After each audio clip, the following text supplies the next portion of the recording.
Nagising ang aking ina sa tilaok ng manok.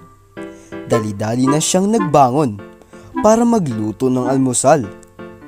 Nagising na rin ang aking kapatid na si Ate Nicole dahil may pasok siya. Inutusan ni Mama si ate na gisingin ako para mag-inom ng gamot dahil may sakit ako. "Bumangon ka na!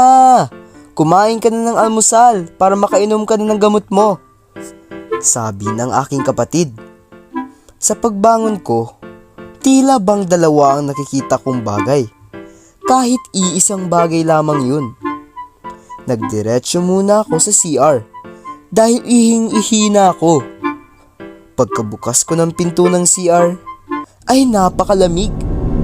Kahit ramdam kong malamig, ay diretso pa rin ako sa pag-ihi. Biglang napasigaw si nanay at si ate. "Hoy! Bakit ka dyan umiihi?" Laking gulat ko nang tumambad sa harap ko ang malaking refrigerator.